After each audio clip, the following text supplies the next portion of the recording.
I'm Forrest Saunders at the Capitol. The political world, of course, rocked by this new federal indictment against former President Donald Trump, and campaigns in the 2024 election cycle now trying to figure out how best to deal with it. Donald Trump first announced his federal indictment on Truth Social Thursday night. Just 17 minutes later, his campaign for president sent out its first fundraising email trying to make bank off it. With patriots like you standing by my side, we will prevail against the never-ending witch hunts. A steady stream of solicitations have followed, featuring videos, even T-shirts commemorating the date.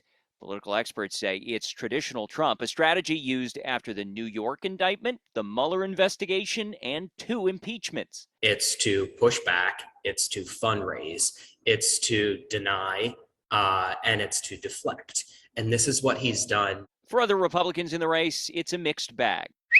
Some, like Governor Ron DeSantis and Senator Tim Scott, came to the former president's defense. Today, what we see is a justice system where the scales are weighted. Governor Asa Hutchinson calling for Trump to bow out.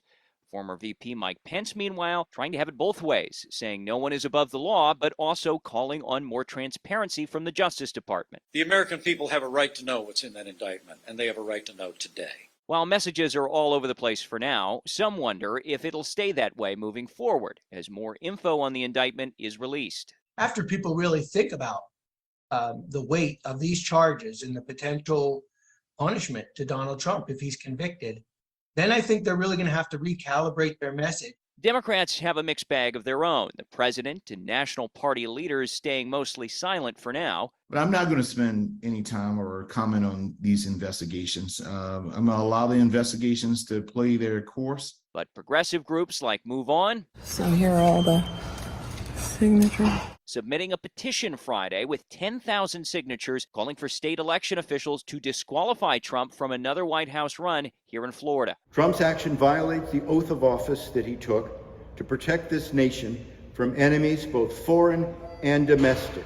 The request seems unlikely, but in a presidential race that keeps surprising, it seems anything can happen. One more thing that you have to keep in mind here is that we are very early on in this GOP presidential primary, and anything can happen before we even get to the first competition, which of course is the Iowa caucus. That's the latest out here at the state capitol. I'm Forrest Saunders reporting.